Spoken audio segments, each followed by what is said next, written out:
was talking about a lot of people don't really understand the significance of this election, because we're in a moment of times where if we don't make the decision of what we need to make and cast our moral vote, our amplitude vote, then we misguide in a lot of ways. People don't think their vote is important, but that one vote is so important that even the other side is trying to deny us or trying to keep us from casting our vote. And when we understand the importance of that vote, then we will stand in the line no matter how long that line is. I cast my votes a couple of weeks ago in person because I knew that the line was going to be long, so I did something other than just made a conscious decision to go ahead and have it already done and just get out there and encourage everybody else and to help out at the poll whenever I can. Because if we don't get out and cast our votes, we don't get out and exercise that constitutional right, then that vote goes to the other person. And we don't want to waste our votes on nobody. We need to waste our vote on the correct person that we need in office. And that person is Biden. So, yeah, I'm a big Biden fan, and I know some of the young people, they fear what he might do because of what he's did in the past. But he went back in the past and made amends to the things that happened. And now when you find that you made a mistake, there's nothing wrong with admitting that mistake and go ahead and move forward and try to put other things in place because it's a different day and it's a different time. And so on November 3rd, I encourage everyone that hears my voice, please get out and cast your vote. You heard it, people, right here on the 8 TV with Express City TV. And you heard it from Mr. Reginald Wilson. Mr. Reginald Wilson. And we're here at the event center with the Dominion Band to bring you that soothing music to get you in the groove and get you ready to make that vote. Your vote is very important to the success of this election. Your vote is very important because you are important. Mr. Wilson, let me just ask you, as a voter, what is one of the key factors that makes you who you are when it comes to voting as a voter? One of the key factors, it goes back in my mind when I'm watching hours and countless hours of films that happened back in the 60s, how people were brutalized just to earn the right to vote. And now I'm standing on their shoulders in order to cast my vote, and I want to make sure I do it in honor of them because they paid with their life to vote. And because of that reason, I feel it's my obligation, my responsibility to cast my vote because they did that for me. And in order to lose their life, they said, I want to make sure that the people that's coming behind me be able to cast their vote because you have a voice, and that vote is our voice. What do you think is one of the ways that we can enforce our young people to get out and vote? We have to get them early. We have to start them early as 1 year old to get them to understand the importance in our history, the reason why we have to vote. If we allow other people to influence them at the age of 1, 2, 3, 4, 5, we've already lost the battle. We have to start as early as they start walking, as they start talking. That's what we're going to have to do. Because a lot of time when they get in their impressionable age, a teenage, 16, 17, 12, even 12, 11-year-old, then we sort of kind of done lost the momentum that we need in order to sway them and get them to understand the power of their vote. Okay. Now, when we talk about our seniors, and what role do you think, I'm assuming your age, about 56. 56. Well, I'm saying, my question, I guess, is what are some of the things that the seniors can do, you think, to help work with the young people? Or we have a lot of young men in different places and doing different things and all. What can you say to that young man or that young lady? A lot of times, younger people will listen to older people versus middle-aged people, and just sit down and share the experience that they had growing up. because a lot of time the kids today they don't have the history that we had when we grew up in the 70s and 80s to understand what happened in the 50s and the 60s, you know, in order for us to get where we are. So if you don't have the knowledge, you don't have the experience that took place before you got here, then you're not going to understand the significance and importance of the vote that we have to have. And the elderly, just share their experience. You know, you don't have to try to make them, you don't try to tell them, just share the experience that they've gone through, that they witnessed when they was coming up. Now, this will only reach them one time, but how can that be accomplished throughout the year to get to the point of voting? There's an old African proverb said, it takes a village, and whatever that child is a part of, whatever that child go, then we need to keep on, we all need to be saying the same thing, the exact same. When that child go to school, we need to ensure that the schools are providing the African American history. When that child go to a friend house, we need to get with their parents and make sure that they're doing the correct things they're supposed to do. When that child's a part of a program, we're gonna get in there, we're gonna see what kind of itinerary that this program have. When they want to be a part of in a sports activity, whatever they're a part of, we gotta, as parents, we gotta get involved and find out what kind of information that my child is getting. That's how we continue, and it has to start, like I said, from the age of 1, when they go to the grade school, when they go to middle school, when they go to high school. We cannot stop until that child has entered college. Then we may be able to get them a little leeway, but we should always play a part of that child's life. Well, we really jumped into this conversation. So, for the benefit of our audience that's listening, would you tell them a little bit about yourself, about the building, and about this event that's taking place right now?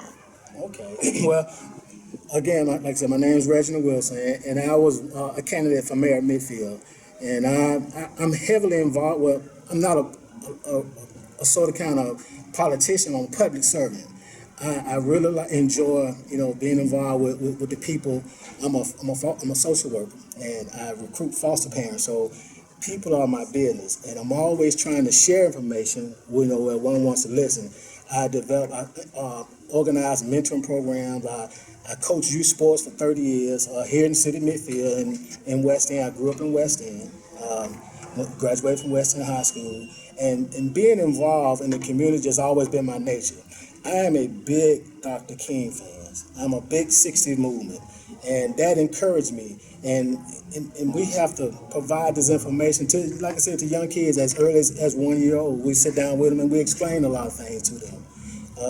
And I wasn't victorious on my last election, but I made a campaign promise, and I got goals and I got plans. That's what I want to do, and that's what I'm continuing on. And here's one today.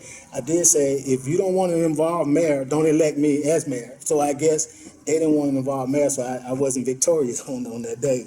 But I did promise them that I will, you know, continue to provide positive information to the community, positive programs, or just doing something always to bring things to our city that's going to benefit us. Because John F. Kennedy said, ask not what your country can do for you, ask what you can do for your country. I'm not going to ask what my city can do for me. I'm living here. I'm going to make the best of my city. So that's who I am, and that's what I'm going to be about, because young people mean the world to me. When I told you I was a social worker, I was called to be that. I've never wanted to be a social worker, never was in my mind, but I've been doing this now for 26 years, and working with kids, and, you know, that's one of my joys of life is being involved. Okay. Do you have any children? I have 4 children, 1 son and 3 girls. My son, he's involved I put him in the things I do. So, and my daughters, they do the same thing, and they follow suit. My children was okay. I never had a problem, you know, to go up to the school, and I thank the world of them. I got 5 grandchildren, 1 granddaughter, and 4 grandsons. So, like I said, I'm a big family person, and as well as people person. Tell me about your establishment and what role does it play in the community? Okay. People ask me, you know, how did I end up with, you know, wanting to be run an event center? It just landed in my lap. I was running for mayor a couple of years. First time I ran for mayor, and I was just driving by. I said, "Oh, that could be my headquarters." And the guy was renting out and asked me if I could rent it out. He said, "Yeah." So from that point on, when after he finished, he said, "I'm still looking for someone to rent the place out." So I said, "Well, I'll keep it." And what came to mind, event center. So and then now the event center, what I try to do is I try to provide a nice family atmosphere. As you can see, family and friends gather here. So what I try not to do is try to outprice, everybody. I want to make it moderate so people can come and have a good time. And that's what I do. And then I say, wait a minute, it's an event center. Why don't I provide activities for the city? And I have Mason groups in here. I have church groups in here, and I always, encourage the people. If you want a church, you want to join an activity, here, come to my center. And a lot of time when people say, "Well, Mr. Reggie, I just don't have that much to do this," so I encourage them to I work with them. And the role that this center is going to play is right now. What I'm doing is getting out the word that how important that we need to be out to vote. It's called Rock the Vote today. That, like I said, that's what inspired today. So we're just trying to get it out there. I know we can't make people do that, but we can motivate, we can encourage, we can assist, and that's what I'm trying to do. I want to play a part I want to play a positive part in any way, in any shape, form, fashion I can, in my city, in my state, even in Birmingham. This is Midfield. We're separate from Birmingham, but I was born and raised in Birmingham, so Birmingham this is my home. So I'm going to play it in the part that I can, and resources. I love resources. I got to get information, I pass it on. Because like I said, that's what I do, in the social work field. Even when recruiting foster parents, and I do the training there, and I do the recruiting. So we're always looking for people to come play a part. So what is your opinion about the way the voting is going in our neighborhoods and our surrounding area, in the state of Alabama, and as we go on out farther? Wow. Right now, I'm kind of really excited about it because I'm hearing the numbers of the absentee voter. I voted about 3 weeks ago, and I put it on Facebook that I voted, and the likes that I got and the phone calls that I got, just to, how did you do that? How did you do that? I really wish that our state will go to, well, I understand that it once was, you could go vote early. I really wish they would implement that again. And to tell you the truth, because of the COVID, I really wish they had 3 days, Tuesday, Wednesday, and Thursday voting. Because they know because of the COVID, the lines are going to be extended. And I mean, people are going to be in line for hours and hours. Why put the people through that? We made provision for everything else. So let's make provision. But I know who's in office, though. That's one of the reasons why. But we should have made provision to vote from 7 to 7 on Monday, Tuesday, and Wednesday. And then, I mean, there's nothing in the Constitution say you could not do that. So I really wish they really had thought this through. I agree. I agree with you 100%. Is there anything else you'd like to share with us besides to get out and vote? This is, what you say this event is? Rock the vote. Rock the vote. Rock the vote. Now, y'all, we're going to rock the vote, okay? Yeah. So, is there, what brought on this idea to use that rock the vote? Well, I was talking with, like I said, Dominion Band Show. They know how important, how much I like to, work in the community.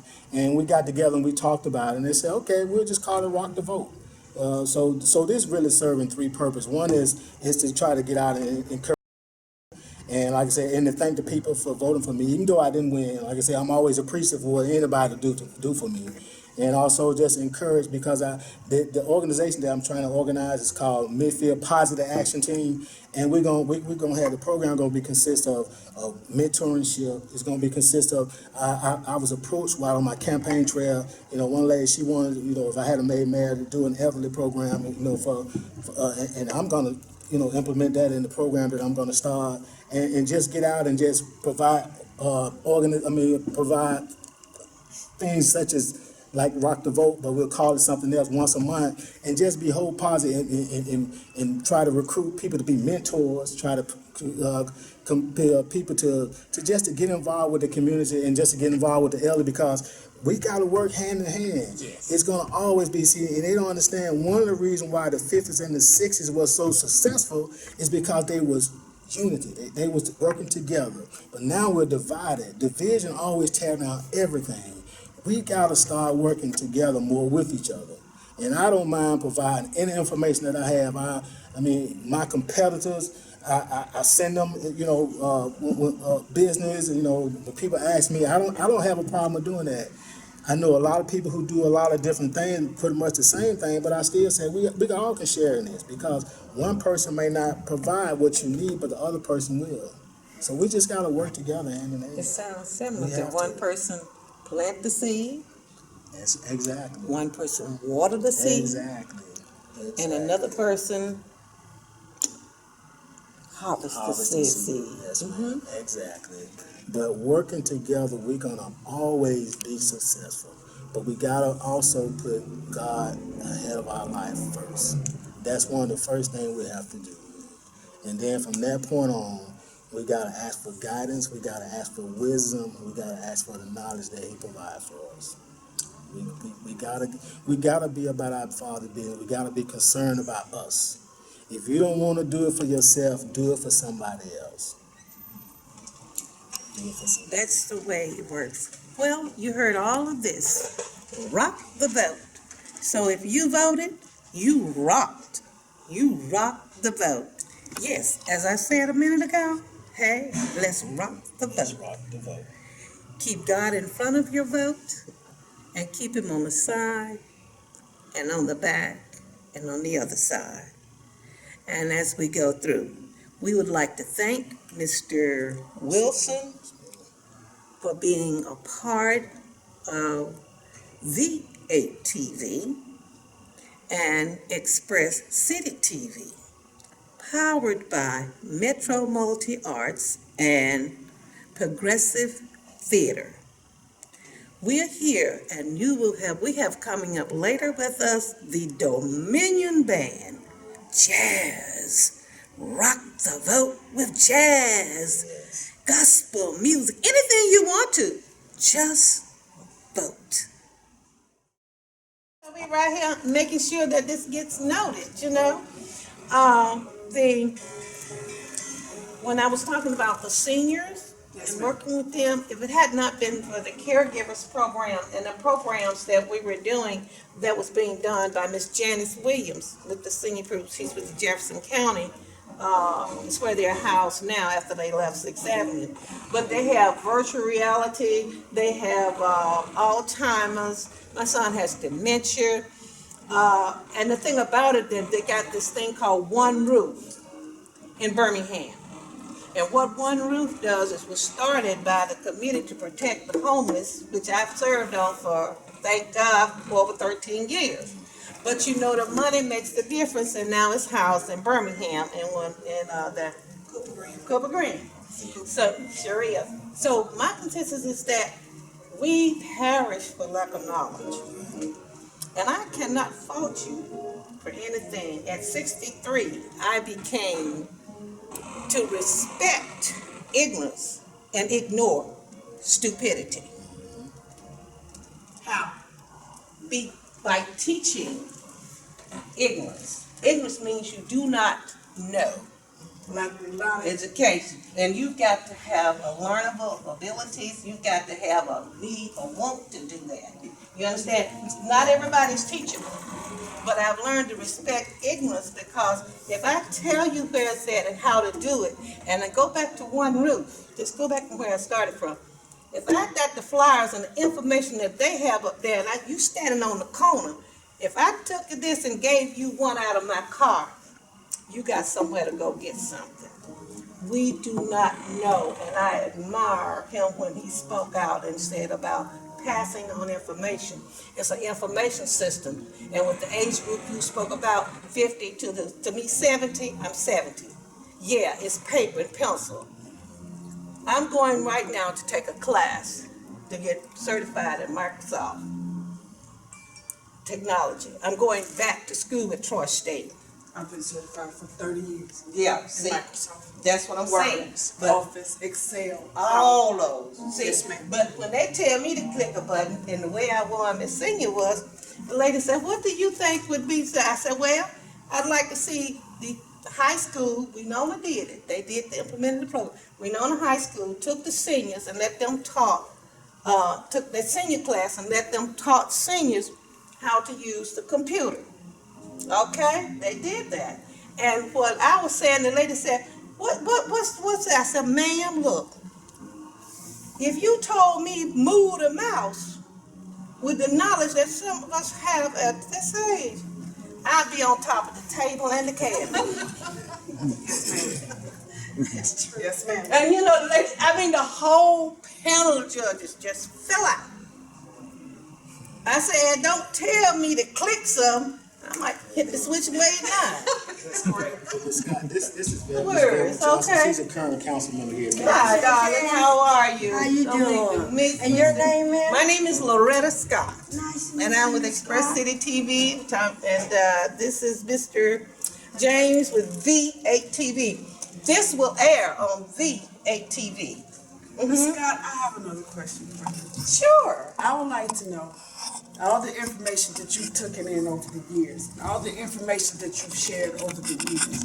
What is your greatest enjoyment out of it? It's having someone to say Miss Scott loved me enough to share. And that is the same enjoyment Reginald, Vanessa, Velma, Sharon, and David is having. I wouldn't be standing here if it was anything else. And we're asking you to help share that knowledge here. Because Midfield has a gap. It's time for Midfield to step out of the boiling pot and step onto the simmering station and get economic growth, community growth, and business growth jumping here. And I think you have the knowledge and the direction to help us get there. Let me ask you a question. As a media specialist, yeah. Let me ask you a question. How before, when a lot of the cities were segregated, how did these type of cities, which are like small suburbs, survive and provide those services? Word of But mouth. now that it's majority African American cities, those cities seem to lack those. It's word of mouth and knowledge lack thereof. I may have the knowledge to share with someone, but because I may be younger than that person sharing that knowledge, they won't listen to me. They're not gonna listen to me. And just because I'm young doesn't mean that I don't have the knowledge to share. But that's lack thereof knowledge of knowing. When you don't have the knowledge to know better, you can't do better. A lot of it also stems from blacks getting a higher position. They want to start dictatorship instead of establishing a leadership. The hierarchy sits like a triangle, but that person sitting on top failed to realize that these people on the bottom are the ones that's helping you be up here. And until it's flipped, the bottom will always have control. The top will always have control. But it's time to put that top on the bottom and let them know that if it wasn't for us, you wouldn't have anything. Around here, this dictatorship, I got my clique, and my clique is all that needs to know what's going on. Everybody else is left out. For this reason is why Impact was developed. Midfield Positive Action Team. I developed it because there are so many people that's in the dark. And we want to highlight that, bring them to the forefront in the light to let them know what's going on. From education to job search, job preparation, community development, community improvement, how they can get assistance. You'd be surprised at how many people in Midfield don't know where to go when they need help. They're afraid to ask people. And current leadership, you know, Current leadership. I'm leaving you out. I push you out the way, but we need to learn. One can't function without the other. Well, And that's what I was gonna we're say. lacking our black neighborhood unity. Because like I said, that's the reason why the 50s and the 60s movement was so successful, because they was unified. You gotta united. We're gonna always stand. Yes. Divided, you're gonna fall every time. I was going. piggyback off of that, as a council member, I think it need to be teamwork.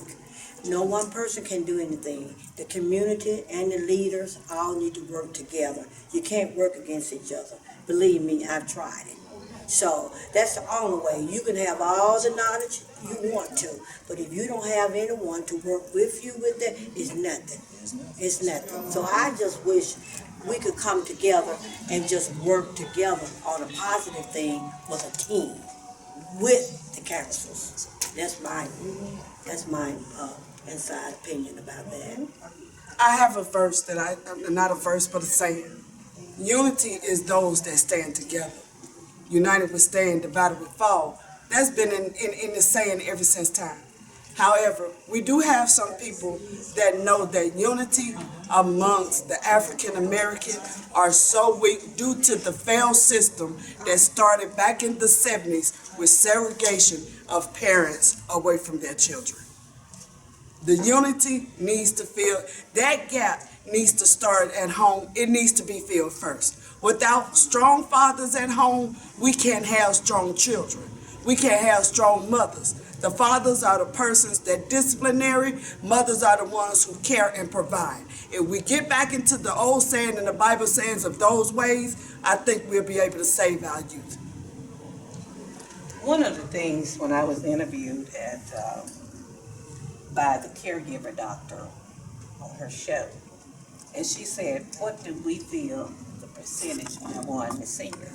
She said, what do you, not the percentage, she said, but how would you rate the way we take care of our seniors? And I told her that I would have to percentage-wise it, but not only that, I would have to just speak for myself because there are different situations with different seniors and different people. So I can't give you a scale for the world. So my contention is that, to speak of myself, I broke my ankle 3 places. I was up, laid up, son came to see about me, but I felt like a 7 because there was not a support team, there was not a youth group that got on the phone and you said, hey, Mrs. Jones just fell in the front yard. Well, Miss Jones gonna need these young people to help her because her children are not coming, not because they don't love her. Yes, ma'am. But because I can't turn loose supremacy. Yes, I ma'am. can't move out of the arena what the white man wants me to do. Yes, ma'am. And we can say it like that today, Yes, ma'am. where when I was coming up, you said that you might have found a lynch hanging in your Yes, back ma'am. door, Yes, ma'am. to lynch you. So when I told her that it was like a 7, and here I am today, failed, fractured wrist, knees hurt my leg where I had my stroke. And do you know that I haven't had anybody to come and really stay and see about me? Do you see what I'm saying? Yes, How ma'am. you say? So if you want to organize youth, they need responsibility. Yes. One of my visions. And that's what I was saying to Jim. My campaign promise is I was gonna know every elderly person in my city and everybody who's disability in a wheelchair. Because like I said, we all can Cut work their with each other. grass and everything. We haven't heard from We you. got Brother Beach over here. He goes out the way. He goes out the way to help people in the community. He doesn't look at color. He look at the need. And I gotta admit, he's there. When you call him, he's He's there. there. Always there. Yes. Help me on every function. It's all in the way you're raised, I guess. If you got people in the community that need you, help out. That was just it. It didn't matter. I mean, the problem is we've gotten so far away from that, from helping our neighbors, just helping each other out. They needed help. That's like today. I wouldn't blowed up yards for my neighbors, did stuff just because I could and did it because some of them can't do it. And I did that this morning and, and do that all the time. But that was the way I was raised. And a lot of you, like you say, it's just getting out and doing something. Get you a sign. Stand on the corner. Let me ask you a question. Like based upon what you're saying, I think what happens, some people get upset, it becomes a push button issue when you talk about segregation. I don't know about that. I can segregate. I grew up in West End. I was a segregated people because we were the minority. I mean, I mean, it's just. What I'm I saying didn't is, grow up in Vestavia or Hoover. I grew up in West End. I went to Hemphill. I went to Lee. You know, I grew up in the community. It's just, the problem is the youth the youth have no drive or push to the community just to do something in the community. well, that even becomes a segregation issue, and I'm not necessarily talking about race as much. Like when you said people knowing one another in their community. Sometimes communities change for us class, income, and as far as older versus younger, people don't know each other in the community, and sometimes you're willing to help somebody you know. But sometimes, let's say if you got an older established community, and then you get younger people coming into the community, then the younger don't know the older, and the older don't, then that becomes a community breakdown. But it's good, like what you're saying is, you working with the people, and then even though whether you know them or not, you're willing to help those. But I think majority of people are sometimes are not willing to help people they don't know. Well, the problem with that is most people, they go in their house and they come in. They go in their house, they shut the door, they go in there. They don't know who their neighbors are. They don't know who the lady across the street is. If they walk out the door, if they don't see it, if they don't know who it is the problem. I mean, I can walk out my front door and I can look at every house and I tell you who lives there. I know there because I see them. And that's the problem. And most people, we don't have that anymore. People go home, they shut their doors, they go inside, they do nothing. I mean, and if you don't know who your neighbors are, it's not just like, I'm talking massive areas. I'm talking about just what you can see. If you don't know who your neighbors are that you can just see when you walk out to your front door or your back door, that's where we got into the problem is nobody knows their neighbors anymore. They don't speak, they don't come in, they go out, and that's about it. And that's the problem in the communities is people just don't try to get to know their neighbors. Some of them, I can't tell you half of them, I can't pronounce their names or tell you their names. Some of them I can't remember, but if they come up and say, hey, Dave, I need something. Yes, ma'am, I'll be right down there, do whatever.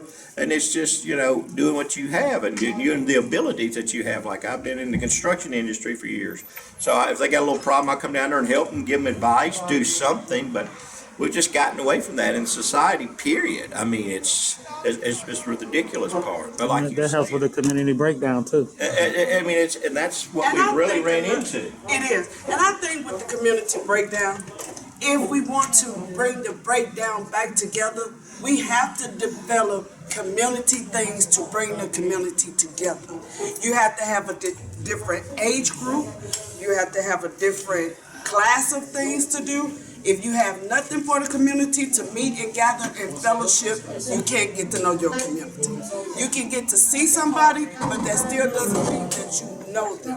A person can ask you to do something, but that still doesn't mean that you know them. That means that you know them as a neighbor, but not personally, like as a community, because a community is a family. Thank you for joining us here at V8TV and Express City TV as we bring you the community and how it works and affects, and you can be a part of the activities and things that are taking place. We're here today all about your vote, what it means, and where it's going. We're here today to let you know that you can rock this situation. You can rock the vote. Here with the Dominion Band. We are powered by Metro Multi Arts and Progressive Theater. Until next time, vote. Make it your rock. Stand up.